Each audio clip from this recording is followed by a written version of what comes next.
छत्तीसगढ़ के सुकमा जिले की झीरम घाटी को नक्सलियों ने एक बार फिर खून से लहूलुहान कर दिया।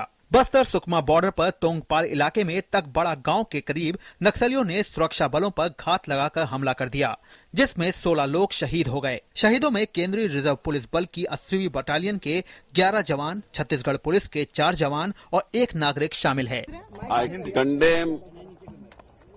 This attack on the CRPF and the police of Chhattisgarh.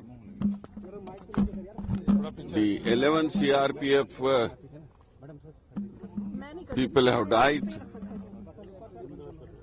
and the 4 policemen from the Chhattisgarh have died. 1 civilian is died. That is what our report is. अधिकारियों के मुताबिक इलाके में सड़क निर्माण का कार्य चल रहा था, जिसकी देखरेख के लिए सीआरपीएफ और पुलिस के 48 जवानों को वहां तैनात किया गया था। जवान जब गश्त के काम में लगे थे तभी सुबह 10:20 पर करीब 100 नक्सलियों ने पुलिस दल पर घात लगाकर हमला कर दिया। नक्सलियों की गोलीबारी के बाद सुरक्षा बल ने भी जवाबी कार्रवाई शुरू कर दी। आधे घंटे की गोलीबारी के बाद नक्सली भाग निकले। हमले की जानकारी मिलते ही घटनास्थल के लिए अतिरिक्त पुलिस दल रवाना कर दिया गया। राज्य के डीजीपी और गृह सचिव भी मौके पर पहुंचे। एसआईटी को बाकी जवानों की तलाश के काम में लगाया गया है। तो हमारे पास ये इनपुट्स पहले से थे कि यहाँ पर नक्सलियों का जमावड़ा है। उड़ीसा से भी कुछ नक्सली एंटर किए थे।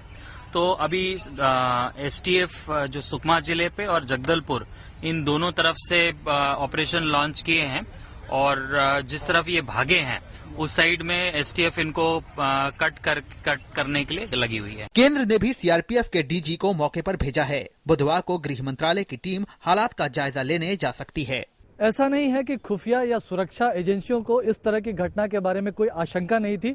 17 फरवरी को गृह मंत्रालय की तरफ से तमाम जो नक्सल प्रभावित राज्य हैं उनको ये दस्तावेज भेजा गया था, जिसके मुताबिक लोकसभा चुनावों के दौरान नक्सली गड़बड़ी मचाने के लिए किसी भी हद तक जा सकते हैं।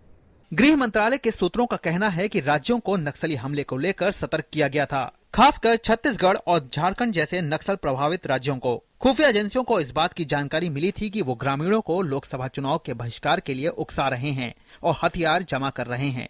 केंद्र ने 29 जनवरी और फिर 17 फरवरी को राज्यों को अलर्ट किया था। राज्य के मुख्यमंत्री रमन सिंह ने घटना की निंदा करते हुए कहा है कि इलाके के विकास से घबराकर नक्सली हमले को अंजाम दे रहे हैं। लोकसभा के चुनाव की प्रक्रिया के पहले ये घटना हुई जहां सड़क का निर्माण जो विभिन्न क्षेत्रों में सुकमा जिले में खास तौर से जो कर रहे हैं, जिसमें फोर्स की मदद है। ये जो घटना हो रही है विकास को रोकने के लिए, सड़क को रोकने के लिए एक प्रकार की बड़ी घटना है। अकेला छत्तीसगढ़ के लिए नहीं, देश के लिए, डेमोक्रेसी के लिए चुनौती है। राजनीतिक दलों ने हमले की निंदा की है, लेकिन आरोप प्रत्यारोप का दौर भी शुरू हो गया है। दिल दहलाने वाली हृदय विदारक घटना है। 20 लोगों के मारे जाने की पुष्टि हुई है और बहुत से लोग घायल हैं। फायरिंग चल रही है, न जाने इसका अंतिम आकार आयाम क्या होगा। जिस तरह से राज्य सरकार ने इस समस्या को गंभीरता से नहीं लिया है, एक के बाद एक बड़ी घटनाएं होती जा रही हैं, उसको देखकर और भी दुख होता है। जो आज दुर्भाग्यपूर्ण घटना छत्तीसगढ़ में हुई है, इसके हम बहुत ही भर्त्सना करते हैं। जब भी चुनाव होता है उसके पहले नक्सली ऐसी घटना को अंजाम देने की कोशिश करते हैं। नक्सलवाद एक राष्ट्रीय समस्या है, उनका लोकतंत्र में विश्वास नहीं है। हम उम्मीद करेंगे कि भारत सरकार प्रदेश सरकार के साथ मिलकर इसके बारे में सघनता से विचार करेगी कि चुनाव शांतिपूर्ण हो और चुनाव को डिस्टर्ब करने की कोशिश सफल नहीं हो। राजनीतिक दल भले ही बयानबाजी में लगे हों, लेकिन माओवाद एक राष्ट्रीय समस्या है जिससे सबको मिलकर ही निपटना होगा। कानून व्यवस्था भले ही राज्य सरकार का विषय हो, लेकिन आतंकवाद और नक्सलवाद जैसी समस्या को राज्यों का विषय कहकर ही नहीं टाला जा सकता।